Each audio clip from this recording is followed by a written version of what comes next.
ఆయనకు సెక్యూరిటీగా ఉన్న ఒక పోలీస్ అధికారిని కొడతాడు. చూసినా లేదా వీడియో? సెక్యూరిటీ వాళ్ళని కూడా కొడతావు ఆఖరికి నువ్వు. అందుకే నేను చెప్పిన రేవంత్ రెడ్డి భార్యకు, ఆమె పేరు గీతమ్మ, పాపం ఆమె చెప్పిన, గీతమ్మ ఈయన ఎక్కదా కొరుతాడు, మరి ఎందుకు కొరుతుండో మాకైతే అర్థమైతే లేదు, నువ్వు అర్జెంట్ గా కట్టేయి, లేకపోతే ఇప్పుడు ఒరుతుండ్రు రేపు కరిసినా కరుస్తాడు పిచ్చిలేసి అని చెప్పిన. నేను నిజంగా కూడా ఏంది ఆయన బాధ ఏంది? పోనీ ఆ అరిసే అరుపులల్లా ఏమన్నా 4 మంచి మాటలు ఉండాలనా? ఎప్పుడు తిట్టుడే తప్ప ఏం లేదా? ఈ ఏడుసుడు మళ్ళీ ఏడుపు ఎందుకు అర్థం కాదు. ఏమంటాడు, నేను గుంటూరులో చదువుకున్నా అని ఏడుస్తాడు. అరే నేను గుంటూరులో 1991లో చదువుకున్నా.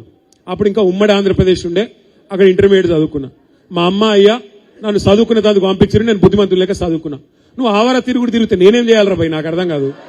నువ్వు ఆవారా తిరుగుడు తిరుగుకుంటా, రోడ్ల మీద పెయింటింగ్లు వేసుకుంటా, గలీజ్ పనులు చేసుకుంటా నువ్వు తిరిగితే నీకు చదువు రాకపోతే దానికి నా బాధ్యత ఎట్లయితుంది?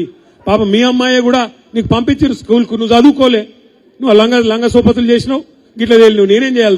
దానికి నా మీద ఎడతాడు.